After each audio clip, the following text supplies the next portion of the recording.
I was born in a family, one of the most religious sects in the whole wide world. More religious, more strict than the Muslims. Amish, all right? And I thought the Amish people were the only people that are going to be saved. I looked out in the world, so-called, and I thought, oh, there's the world. Only my people are going to be saved. Well, that's how my conscience was hammered from a child. Yeah. But I did some bad things. I kind of revolted against my upbringing, and I got involved with girls. I drank. I got drunk a couple times. Oh. So I felt guilty. So the Holy Spirit had something to deal with there.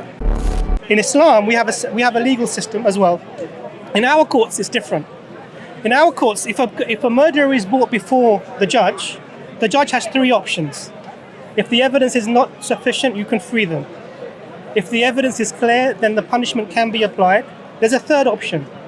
The family can be given the choice to forgive the individual who's murdered. And we see this happening in some cases. There were some famous cases in America where the judge couldn't forgive the individual, but the family said, we forgive them. This transgression was passed on to you. I You understand. weren't created that way. Paul, Adam was not created. Paul. Adam was created perfect. Well, I understand but what you're because of saying. Adam's sin, some kind of a biological, came over our being. We're affected by Adam's sin. I understand what you're saying. Is that just before God? Let me help you. They see, I'm putting that to you. Okay, in the same way that you're saying, well, it wasn't just. All right, That's all what you're right. doing. See, You're getting rather excited. yeah, right. No, you're right. You're allowed to. It affects my emotions. It's part of me. Your name Paul is Paul in Arabic, in Italian, in English, in any language. Your name doesn't change, right? Right, So when Jesus said Allah to address God, right. why? I'm just wondering, I'm out of interest. I'm not criticizing because I think actually you're closer to us than the Trinitarian Christian. But I'm just wondering why you don't use the same name, Allah, as he did. Peace be upon him. Well, I think I already said. In English, we say God. In Arabic, you say Abba. What's the difference? My point to you was that For example, Jesus. In German, it's Jesu. In English, it's Jesus. So it's not. Allah means the one supreme being. right. So No, that's not. so do you feel that Allah and Allah are the same God? It's the point is how do we approach unto God? That's the issue. How do we approach unto a holy God? That's where we believe that Jesus made the sacrifice for our sins. Muslims don't believe that. Without the shedding of blood, there is no remission of sin. In the Old Testament, thousands of animal blood, animals were sacrificed. But animals didn't sin, it was man who sinned, so man must die. Well, God provided a substitute, and that man is Jesus Christ. So how was salvation achieved prior to the alleged crucifixion of Jesus? Abraham, Isaac, and even Adam and Eve had to believe forward to the coming Messiah. When Adam and Eve sinned in the Garden of Eden, then God addressed that problem, and he said that the serpent will have to go on his belly, and he said from the seed of the woman, the head stomper will come, and that was Jesus Christ, and the serpent will constantly be at the heel. Biting at the heel of and that's what Satan does. He's constantly biting at my heel, trying to make me stumble. But I have the head stomper, Jesus Christ, the seed of the woman, because Jesus was born in Galatians 4:30. It says, in the fullness of time, God sent forth his son, made of a woman. And so Jesus Christ took part of the fallen humanity to represent us before the Father. So what you're saying is that from Adam, all of the prophets had to believe in the sacrificial and they concept did. of Jesus, They peace did. be upon him. Exactly. And it was only with that belief Right. they could be saved. Is that what Exactly. you're saying? That's exactly And is that right. what they taught their people as well, as to what their key to salvation was? Right. In the one place, and when the Jews got to the place where they brought an offering, but they didn't really understand the significance of that offering, then God says, I'm disgusted with the offering, And God, because they were just doing that, as a type of method, but they didn't understand the deep significance that So God would what provide. Brother That was a Paul- shadow. That was a shadow of things to come. All the animal blood. What Brother Paul is saying, because he was just addressing God. And I said, what was the name that Jesus would have used for God? And Brother agreed that it would have been Allah, which is in Aramaic. And I was just curious why they don't use the same word. And he was just explaining to me that, well, in English it's God. And I was saying, but your name Paul is the same in every language. It doesn't change. It's still Paul, right? But then we were talking about the... It does change though. But Pavel, I know Romanian, and it's Pavel. It's not Paul. well, So it does change some. Jen- In Jesus, for example, English is Jesus. In German, I also know German. So in Jesus, it's in German, it's Jesus. So it does change some. well, that's if people decide to change it. But the reality is that if you were to go to France, it might be a different pronunciation, but it will still be Paul. If you go to Pakistan, where people speak Urdu, or India, where they speak Hindi, it will still be Paul. So you guys are not Trinitarian, is that right? No. No, I'm not. That's something pagan. So Christianity was infiltrated by the ante-Nicene church fathers. okay. And the Apostle Paul warned in 2 Corinthians 11, the Apostle Paul said, for if he that, well, first of all, he says, I'm God, I'm jealous. Do you mind if I put this on you? That's Is that cool? on me. It just gives it a clearer. Okay. In 2 Corinthians chapter 11, the Apostle Paul says, he says, for I'm jealous over you with godly jealousy. But I fear lest as a serpent beguiled Eve through his subtlety, so your minds should be corrupted from the simplicity that is in Christ.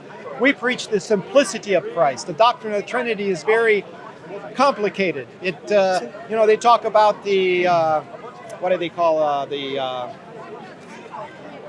let it go. It might come a little bit. Anyhow, so, the question that comes to another mind- Jesus came. See, the doctrine of the Trinity was infiltrated by the ante-Nicene church fathers. They all had a pagan background, or most of them. After the decease of the apostles, then Christianity was it made great inroads into the Greek Roman world. And so you had leaders, church leaders coming into positions of leadership, and they didn't go back to the revelation of the one true God was given to the Hebrews. The Lord, hear, O Israel, the Lord our God is one. So when Christianity was, when so many converts were brought into Christianity, they had a pagan background, a pagan understanding. Plato, they brought in Plato's God, okay? So Christianity started to be infiltrated, and they didn't go to the foundation, the Hebrew foundation. The Hebrews were given the revelation of the one true God. So what prevented them going to the foundation? Because it isn't infiltrated. Oh, but they had the texts. Well, So that's just the way. Because you're referring to the text when you make The same way that the Hebrews were, they had a tendency to go after the gods of the nations that they were surrounded by. Do you The believe, Hebrews, and so the Lord God raised up the prophets, and they would constantly hammer away at the Israelites, and they said, "Hear, O Israel, the Lord our God, contrary to the gods of the nations which you are surrounded by, is one Lord." Okay, so the same thing happened in Christianity. Christianity started following the gods of the nations around them. So do you believe but in? this was very early. Sure, Very I want early. to understand your position a little bit. So, do you believe in any of the persons of the Trinity are themselves God, or just the Father? Absolutely, the Father alone is God. Okay. And the Holy Spirit is the power of God. You shall receive power after the Holy Spirit has come upon you. So the Holy Spirit is a power that emanates out from Almighty God. So do you and we believe are that sealed with that power. Just so I understand, do you believe that the Holy Spirit is within, it inhabits you and helps you with your conduct? Yes. Yes. So, what was the role of the Holy Spirit in the development of the Trinity, or guiding the people who were Christians to try and avoid? The Apostle They didn't have Paul the- warned, Yeah. as I just quoted, maybe I didn't make the quote complete there in 2 Corinthians chapter 11. He said, "For if he that cometh preacheth another Jesus," meaning another Jesus which we as the apostles preached, or if ye receive another gospel or another spirit you might well bear with him. Well, that's exactly what took place. Gradually, Christianity was infiltrated with this false concept, pagan concept, that God, the being of God, consists in three distinct persons. It's ludicrous. So we agree with you on this. The only thing, God is on one. the cardinal, see, here's the difference, and this is sad for Muslims. They're going to, most of them, unless they repent, are going to wake up one day, and they're going to be found with their sins. The Bible clearly says that some men's sins are open going before to judgment. I laid my sins on Jesus, and Jesus was judged. For that purpose, Jesus came into the world to be judged for me. So that's the difference between us. So Jesus' death is a vicarious death, a substitutionary death. If I accept his punishment as my punishment, I go free. But the Muslims would say, "Oh, so you can sin just anytime." No. we don't say Once that. you've been, that's one of their excuses. We don't say that. But let me give you our perspective. I'm not redeemed by silver or gold, but by a life. Paul, so why would I want to sin again? Let's have a conversation. Let's try to have a bit of So one of the things... People are listening, so why not take the occasion? I understand. So one of the things that we have in Islam is that it's something called justice. So the person that sins, they're accountable. We see the same concept in Ezekiel 18. The one that sins shall die. The righteousness of the righteous will be on the righteous, and the wickedness of the wicked shall be on the wicked. And repentance was a way to reconcile yourself with the Creator. This is Ezekiel. In Islam, we have something very similar. In the book of James, we have this concept of faith and works, which is very similar to the Islamic concept. We believe we're saved by faith and works. I would say we believe we're saved by faith alone. I understand. And so this is the point. Is it ever just to kill an innocent man? No. Okay. So taking that principle, we believe that Jesus for man to do that. But God is the author of life. He can take life. He has that right. You want to argue with God about that? So go ahead. Let's understand. Where he'll get you. Let's understand. God can take life. God is the author of life, and so if he, he himself provided this lamb for thousands of years, 4,000 years actually after Adam. Millions of animals were killed, sacrificed. Why? Because without the shedding of blood, there is no remission of sins. And so in 70, so the Jews, one of the reasons they rejected their Messiah was that they were looking for a Messiah that would liberate them from the subjugation of the Romans. Yes. And when they saw Jesus had no interest in that, read in Scripture where they actually wanted to take Jesus and make him a king. No, Jesus realized that time is not yet. Okay. Jesus realized that he has to first shed his blood for the remission of sin. Sure. That's why he prayed in Gethsemane, Father, if it's possible, remove this cup from me. Right. Yeah. But then he also said, nevertheless, not my will, but thine your will be done. Yeah. There we see two distinct wills. So Jesus is not one in being with the Father, we agree with this but concept. One in spirit. So there's a couple of things that we agree about. We agree that the Trinity is pagan. We agree with this. All right, good. What we're discussing is the difference between us is the mechanism of salvation. Right. Yeah. Now I was trying to establish a principle. Right. Okay. The principle is it's unjust to kill an innocent man. It's unjust to kill an innocent man. And what you said was it's unjust for human beings to do so, but you said God can take whichever life he wishes. But the fact is that God did not kill him. I agree. See, Jesus himself said, when he was before, ready to be crucified, he said, could I not call at this time 10,000 angels and they would deliver me from this? So Jesus realized that this is God's plan. But nevertheless, God did not kill Jesus. This showed the wickedness of the human heart.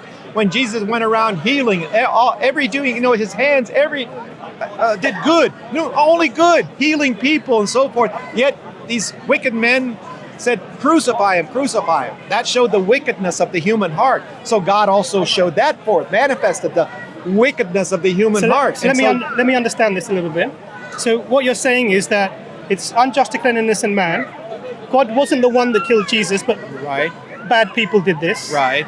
But that is still the mechanism that God has chosen in your understanding to pay for the sins of the people.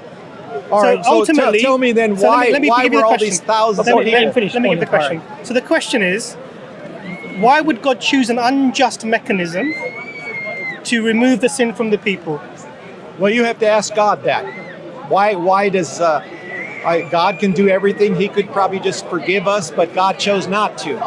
So no man, Jesus himself said, no man comes unto the Father but by me. Yeah, we agree. So that's God's way of dealing with mankind, and you're one of mankind. And so why did God... you have there's only one mediator between Almighty God and man, and that's the man, Almighty God and man. And that's the man, Christ Jesus. Sure. So Jesus says in the narrative of the New Testament, speaking to his disciples about the Canaanite woman, that he only came to the lost sheep of the house of Israel. Right. And so we know that at that time, I agree with you. But that's 100%, that's what I'm saying. And at the time of, before Moses, when Moses came, if you rejected the messenger, you were going to be misguided. You could be following whichever messenger before. All right. Moses was a type of Christ. Absolutely. At the type of Jesus, if you rejected Jesus, but you said, I'm following Moses, you would be misguided. So always the prophets have been the way to God, because they're the ones who are the ambassadors. They carry the message of worshipping God alone without partners. The prophets were a type of mediator. Prophets and the priest. Don't forget the priests. So we don't have a were the ones clergy, who mediated between God and man for Israel. Yeah. But when Jesus died, the veil of the temple was rent in twain. That showed that the way into the holiest of all is now open. Whosoever will, through the man Jesus, the one mediator. For there is one mediator between God and man, the man Christ Jesus. I understand that. So now the question comes, because the key difference between us is how we believe we are saved. How we believe we are saved. Because we believe in Jesus, peace be upon him. We believe he was born of a virgin, one of the greatest prophets, raised the dead by God's permission, did all of these things. Right. We don't believe he was divine in any way. A great human being, one of the greatest that ever walked on the earth. Yeah. But we don't believe that God would do something unjust to pay for sin. And I'll tell you what I mean by this. You already stated it, really. Yeah, so if God forgives you, if God has forgiven you, there's nothing to pay.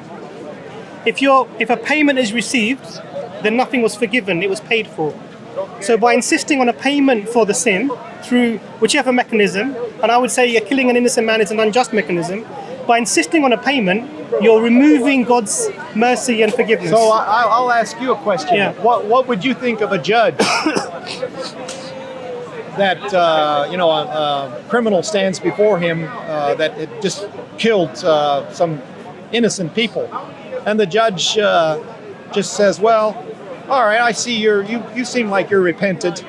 I'll just go and don't do it ever again." Yeah.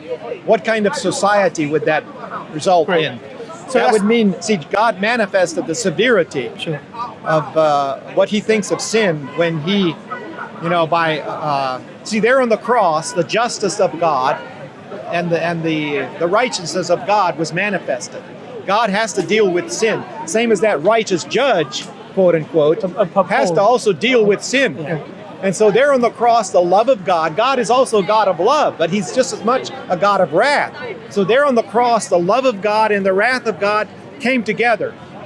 And if you're really judged by the Holy Spirit, because that's the role of the Holy Spirit, to judge you of your sins, to make you sorry. Think about that. I was judged, and I was born in a family, one of the most religious sects in the whole wide world.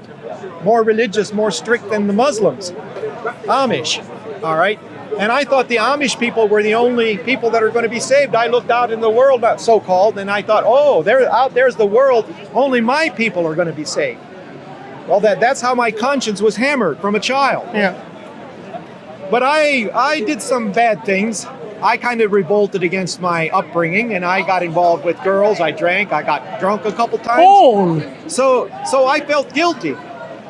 So the Holy Spirit had something to deal with there. Okay. All right. Holy Spirit. God is the Holy Spirit. All right.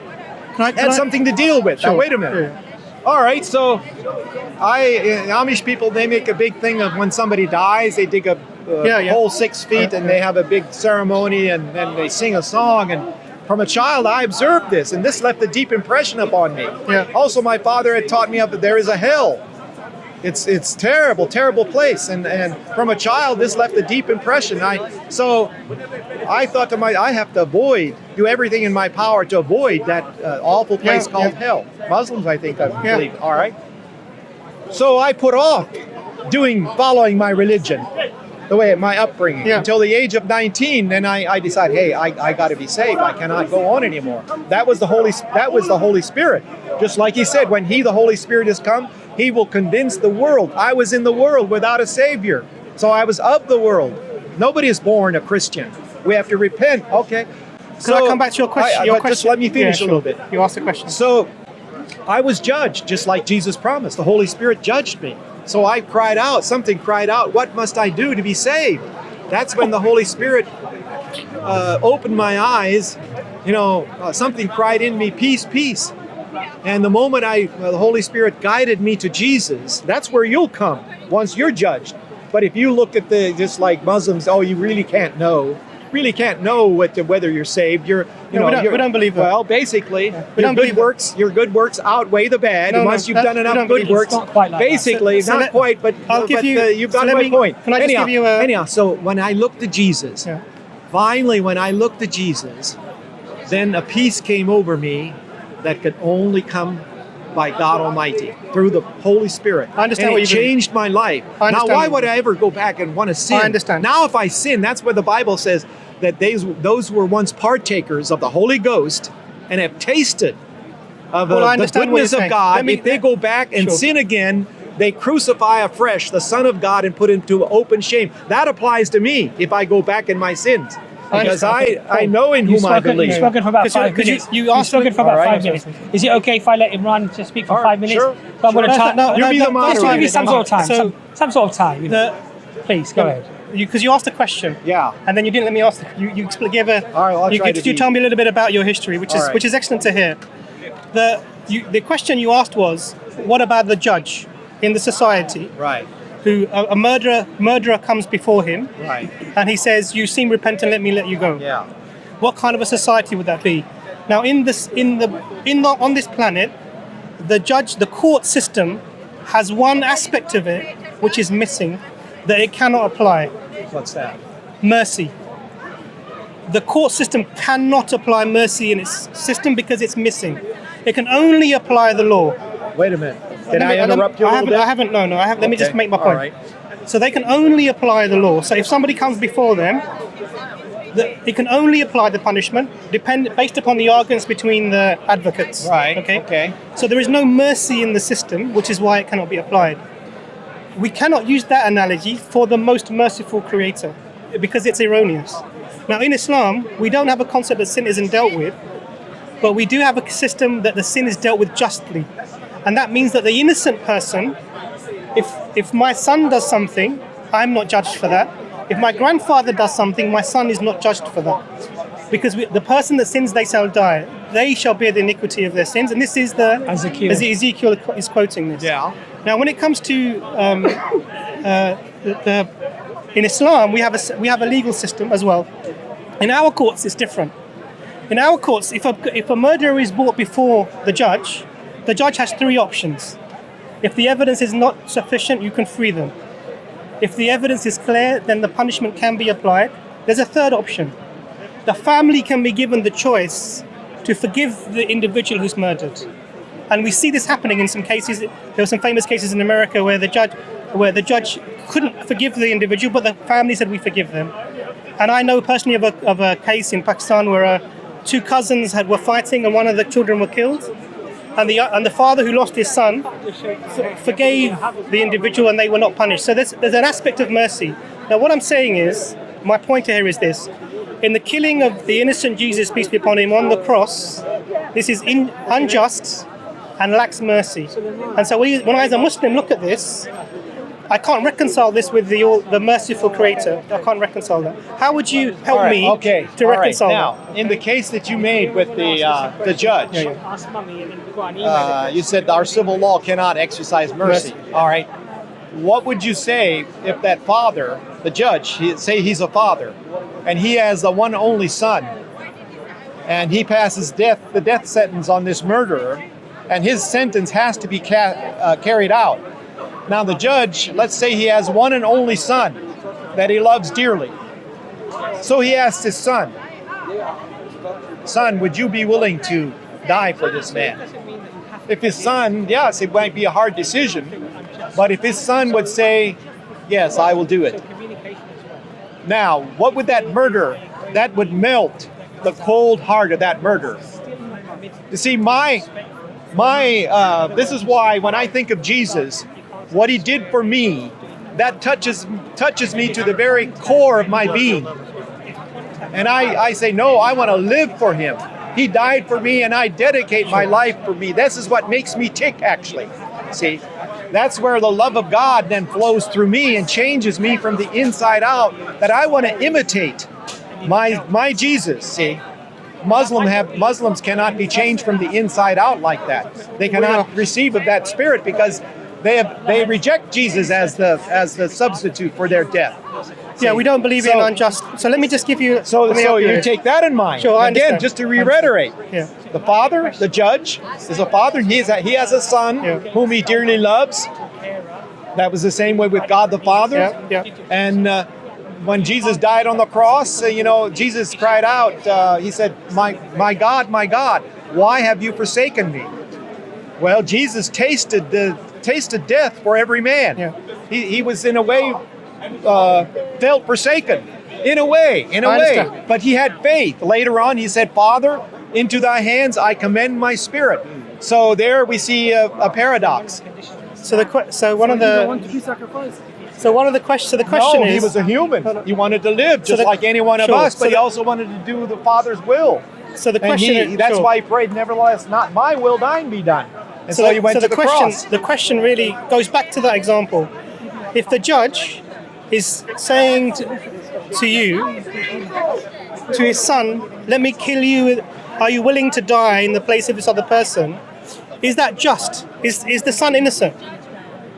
Sure, the son is innocent. And then we go back to the principle: is it innocent? Is it just to kill an innocent man?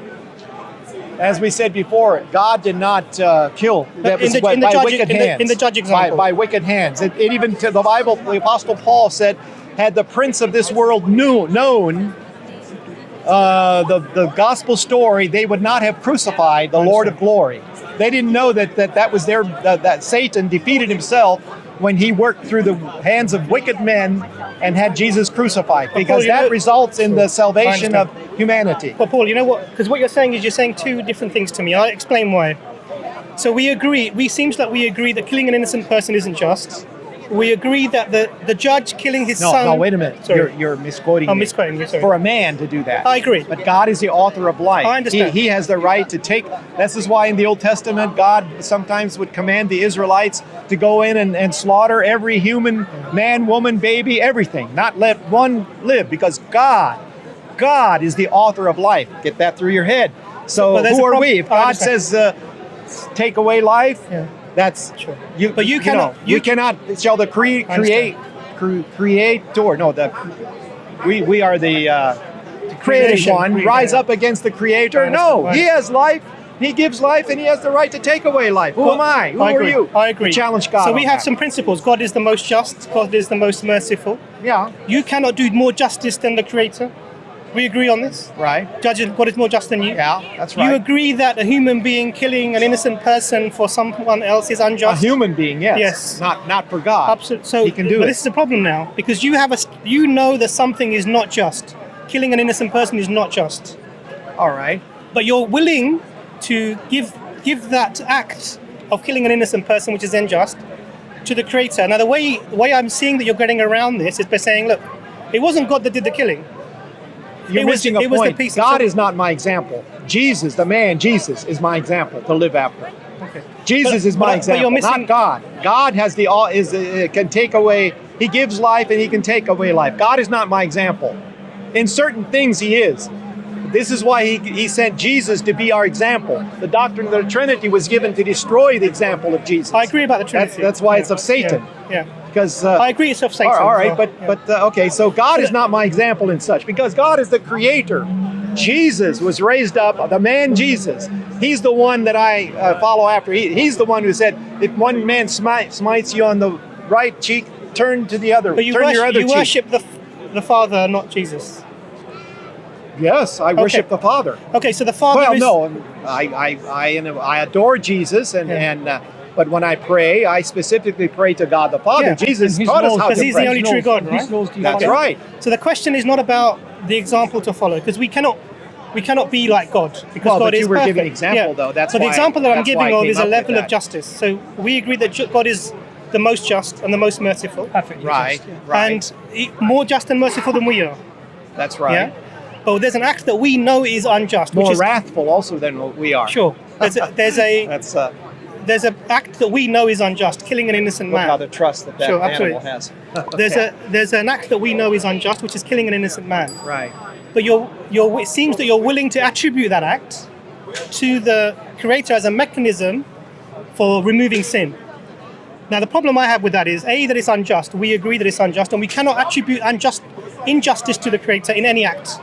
So, and I don't think it's rational to think that the Creator would use an unjust mechanism to try and remove the sin from the people. So what I mean by that is the ends is not justified by the means. You can't do something wrong to bring about a good action. So killing an innocent person is wrong. You can't use that mechanism to bring about an ultimate good, because that is. Well, But the other aspects there are of- many questions Sure. we have in this world that are unjust. You know, why is there so much suffering But I'm talking going about on in the world? But mechanism of salvation. So if God is Right, merciful, right. so let me ask the question: why can God not forgive sin? because of His holiness, God is a holy God, and sin must be dealt with. God is not like a man. That the righteousness of God. First, you want to go into something deeper yet? Yeah, it related to the question. Why did God even ever create mankind? Why did God create the universe? You want to get into that? So if you Let's can, see what the Quran says about that. we can talk about that, but that would be wonderful. But I think we're moving away from the mechanism of salvation. So the question I'm asking is, why can God not forgive sin in Christianity? Again, because of His righteous character. Sin has to be dealt with, and the promise that God gave to Adam: in the day that you eat thereof, you shall surely die. That death had to be. God loved humanity, and He would not allow Satan to thwart His plan for salvation. God had created man, that man should have fellowship with Him. And so when God said, in the day that you eat thereof, you shall surely die, God had a big problem. If it would have been just left there, then Satan would have come in and thwarted God's plan for man to have fellowship. So God raised up a substitute. Jesus is the death of Jesus is a vicarious death in place of. Yeah. All right. So that's God's marvelous way of getting out of that predicament, providing a substitutionary death. And Adam is saved also by Christ's death. Otherwise, Adam, the father of humanity, would have to be eternally separated from God. And I'm sure God the Father wouldn't have wanted that. So this is another. So God provided a substitutionary death. understand. Adam temporarily died spiritually, but Adam was shown a very striking demonstration of exactly what I'm saying now, why Jesus had to die, when God provided animal skins to cover their nakedness. That was a demonstration that God, without the shedding of blood, there is no hiding of our sin or Paul, no forgiveness. So where did those animal skins come I from? understand. That was death. But Paul, that the was an question- object lesson very Sure. early I on in understand. humanity's But time. Paul, what you're explaining to me is the need for the vicarious atonement. What I'm asking you is, why can God not forgive sin? First of all, probably humanity would just be the same thing that I brought out early. What would happen in civil law? And by the way, even civil law is based on the character of God, man being made in the image of God. So man has civil law. That's somehow that's connected with God. So in civil law, if a judge would just start forgiving people and not passing the sentence, that death sentence, if they're worthy of death, you'd have chaos in society. And the same thing when I see that the grievousness of sin in the sight of God, and Jesus was there to take that punishment upon Him, it affects me also in the deepest parts of my emotional makeup. I understand the emotional side of it. And I want to live for Him. I understand. Because So I hear that's you, one I thing hear the you. Muslims are deprived of. So one thing I would They say, cannot have the love of God like that. And I think actually it's the opposite. Tell you why. So in our understanding of the Adam and Eve story, we have original forgiveness, not original sin. So when Adam and Eve, the Quran calls it a slip, they disobey God. They approach, because God has given them this ability to make a choice between right and wrong, a moral choice, this free will, limited free will. When they make the wrong choice, they approach God, and God teaches them how to seek repentance. And he teaches them a specific set of words. You say these repentant words to me, I will accept your repentance and forgive your sin. So they're originally forgiven. No fall of man, no change of nature, love. Just like if your child does something wrong, you don't throw them away and say that you have to pay something before you come back to me with forgiveness. You forgive them, you teach them, oh, you made a mistake. This is how you would reconcile yourself with me. And this is love, original forgiveness. Then, when they're sent to the earth, Adam and Eve, they're told that I will send you guidance and messengers, revelation. Excuse me. If you follow the revelation, you shall not grieve, nor shall you fear. So they're given a promise of, A, they're forgiven, there's no original sin. They're sent to the earth, they're promised guidance. The guidance was not sent to a specific race of people, not just the Jews. Everyone was given revelation. So that means that God says we do not punish your people until we send them a messenger. And we sent a messenger. I have some water. Here. Thank you. God bless you. We sent to every single nation a messenger. So the Arabs the Jews got messengers, the Inuit got messengers, the Africans got messengers, saying the same thing, worship God alone without partners. Now, when it comes to a human being sinning, because we know that God loves us, we can seek repentance from God and God can forgive us. Now, when that ability to forgive is one of the attributes of God. Now, in the Christian concept, you seem to be saying to me, and tell me if I've got you wrong, that God cannot forgive sin, it has to punish it. And the punishment must be the death of innocent Jesus on the cross, peace be upon him. That is inherently unjust, and it removes God as merciful. Okay, now I'll put something to you, which is it in direct relation to what we're saying. The Bible tells us through one man, Adam, sin came into the world. Do you believe that? No. Huh? Well, if you don't... The Bible says it, but you ask me if I believe it. I know the Bible may say that. So then you're see... So I think the question we have to ask is, what is sin? That's the first question, right? Well, but for your information, and for everybody else out there who's listening, the sins that people commit are just the symptoms of a far deeper problem. We're not sinners because we sin. We sin because we're sinners. We have an inherent nature that is sinful. And so remember I said so there's many people that are self-righteous, very self-righteous, and they might, according to man, live a holy life, but that doesn't change their inherent sinful nature. They have still sinful thoughts. So do you believe? So where does that come from? That's not the way that God created mankind. When God created Adam, he looked at man, and including creation, and he said, behold, it is good. So man, when we look at man now, every man is tempted. That's not, God did not create man like that, to have these temptation thoughts. That comes because of the sin of Adam. Yes. Can I ask a question to that? Let me finish a little bit. That comes because of the sin of Adam. And the Apostle Paul, which was a special agent of the Lord Jesus, testifies to exactly what I'm saying here. In fact, that's where I got it. But it was confirmed to me also by the Holy Spirit that dwells in me. So in Romans, look at this.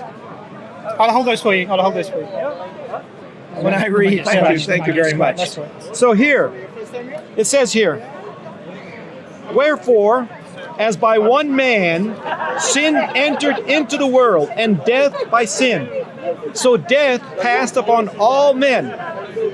I understand. So whether we sin or not, death has passed on to us. We got a predicament. So we had to have a man who took that death on him.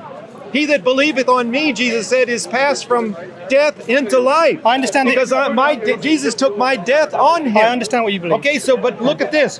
Wherefore, as by one man sin entered You mentioned that. Okay, Yeah. but okay, let's go on again. It says here, Can I ask you a question for if related by to... one man's offense death reigned by one, much more they which receive abundance of grace and of the gift of righteousness shall reign in life, reign over sin. I don't expect to sin when I leave this place. Praise God, I'm free from the power Can of I give sin. you your glass? I'm free from the chains of sin. All right, by the Spirit of God. I Look understand. Moreover, it says here, therefore, as by the offense of one, judgment came upon all men. You don't believe in that. So No, in I the don't same believe way, that. in the same way that you don't believe that one man can, his death can be a vicarious death, in place of, you don't believe that we, through one man, all the world has become sinners. So let me So help. let me ask you then, do you sin in thought? So let me... No, answer that. Do you sin in thought? Let's help have the Well, that's conversation. because you have to agree with me. You do sin in thought. Everyone sins. That's because of Adam. Adam's No. transgression was passed on to you. I You weren't understand. created that way. Paul, Adam was not created. Paul. Adam was created perfect. Well, I understand but what you're because of saying. Adam's sin, Okay. some kind of a biological, came over our being. We're affected by Adam's sin. I understand what you're saying. Is that just before God? Let me help you. See, I'm putting that to you. Okay, in the same way that you're saying, well, it wasn't just. You've got to let him speak. All right, It's all what right, you're doing. see? You're getting rather excited. Yeah. Right. No, you're right. You're allowed to. It affects my emotions. It's part of me. It's part of me. I make no understand what you're apologies. But Paul, All what right. you're doing is because we don't believe in the fall of man. We don't believe in the change of nature of man. You don't believe now, in we can talk about. We'll explain Doesn't the this. Quran one. mention that? No. The fall of man, No, fall of we, Adam. We don't believe in the fall of man. So now the question. Then so there's when more you're difference between us than there's even slightly what I more. thought. So if you build on the fall of man as a mechanism of explaining the sin that we find in the world, you're sort of talking at me, but not. I don't agree with this. So let me try and rationalize through this. So when God created Adam, did He give him the ability to choose between right and wrong? Sure. Yes. So in his nature, he could choose between right and wrong. There was now you're talking now you're comparing apples with oranges in his nature. He wasn't created with a nature that Adam made an intelligent choice to some degree to sin. Adam, that's why our wills have been sold over to sin. Yeah, Paul, who gave You're him that, missing- who gave him you're that missing the capacity question. to do that? So when Adam was God. created, So God gave him that capacity to do that. so when God created Adam, he gave him the ability to choose between right and wrong, to do the right thing or to do the wrong thing. That's right. So it's already within his nature to make the wrong choice or not. You're missing one ingredient. I'm asking about the free will.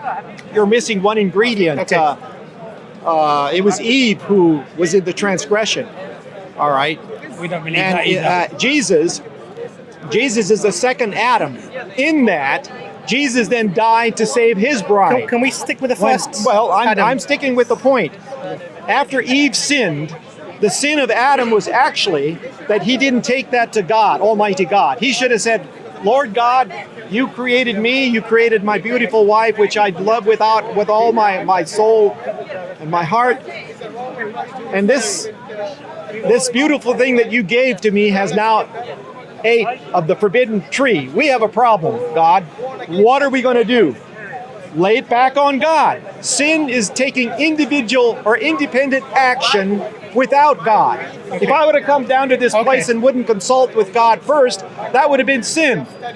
Sin is taking independent action apart from the will of God. Okay. So Adam sinned because he didn't take his problem to God. I'm sure God would have probably said, well, we're going to have to kill Eve. We're going to have to start over. Well, Adam couldn't do that. So Adam sacrificed himself because he's the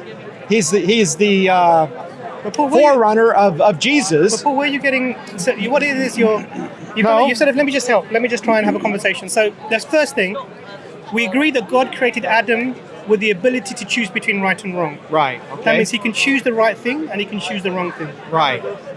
You then said, actually, it wasn't Adam. It was Eve who made the mistake. But the problem is that Eve was not the head of the human family. It was the man. Okay. Adam was the great federal head of humanity. Okay. And so Eve's sin didn't count as far as plunging humanity into sin.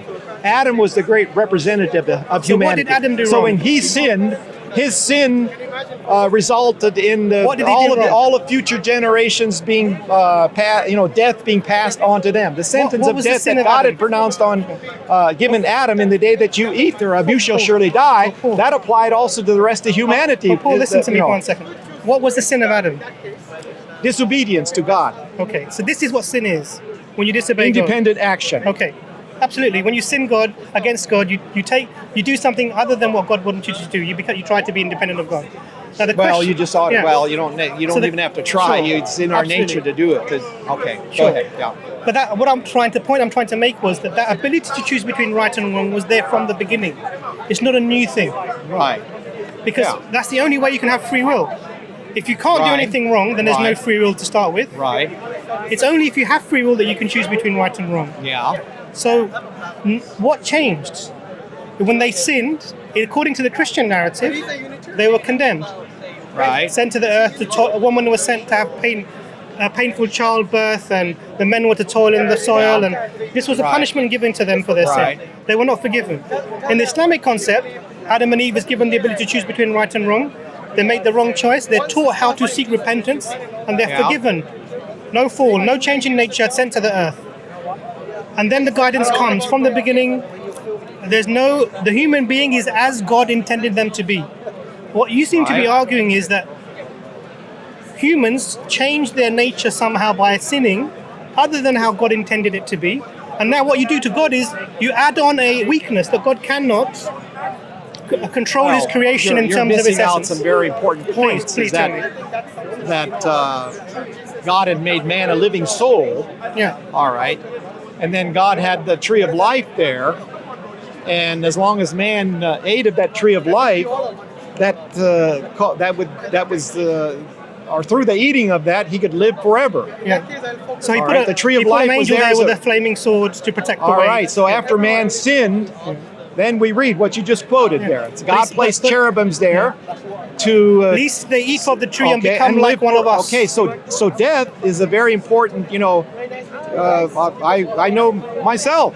If I would have had access to the tree of life and never die, why should I repent and give my life to Jesus to receive eternal life? I already have eternal life. So therefore, God, exactly as you read there in Genesis, God placed cherubims there,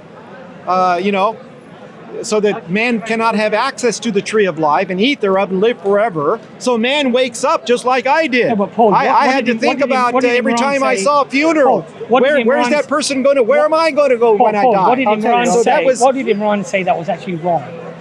Because you were saying God did not intend human beings to be this way, but it was because of Adam's sin that we became like this. Right. And what Imran explained to you is that what you seem to be arguing is God intended human beings to be a particular way, and something external to God changed that right.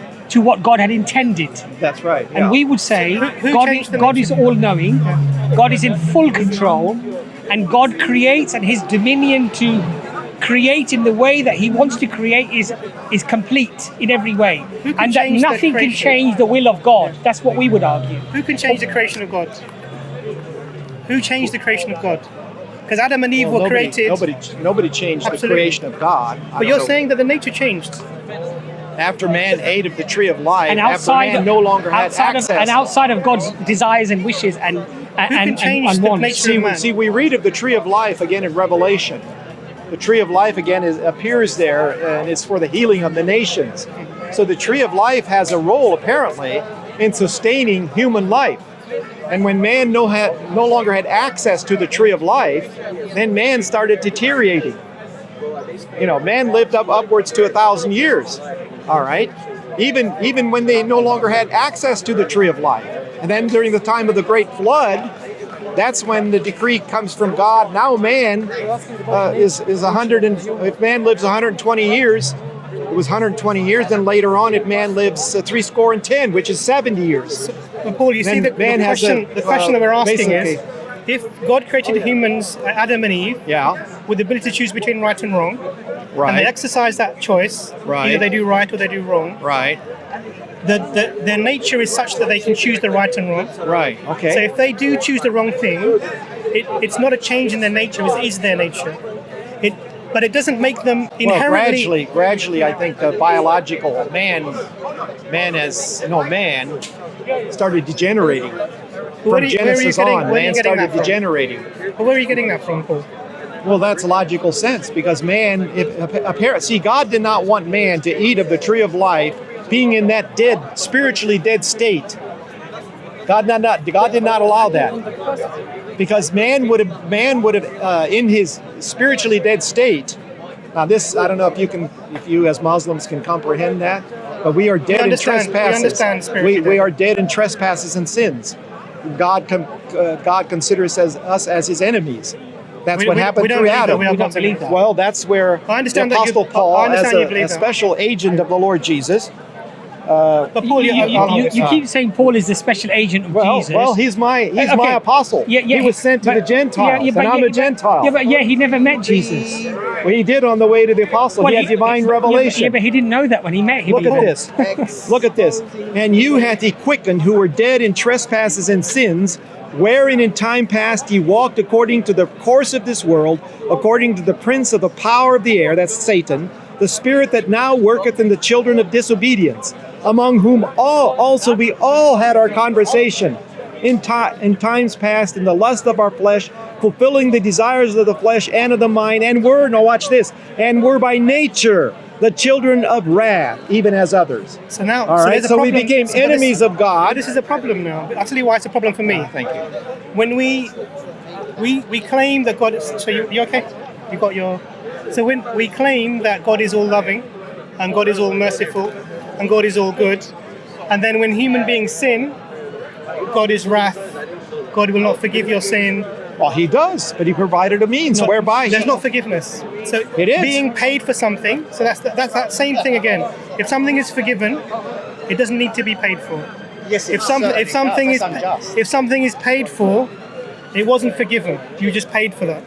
The injustice is to kill an innocent man for something they didn't do. Because excuse me, we come back to the righteousness. The righteousness of God had to be fulfilled.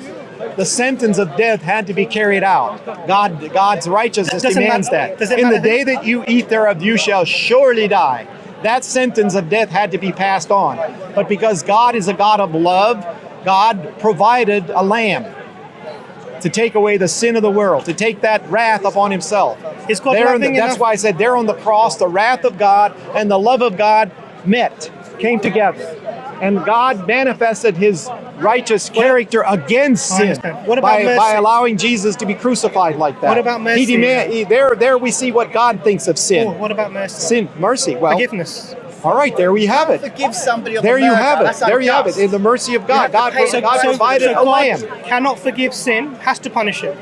Yes, that's the righteousness of God. What you're doing is you're removing the ability to forgive sin from the Creator. You have to take that up with your Creator.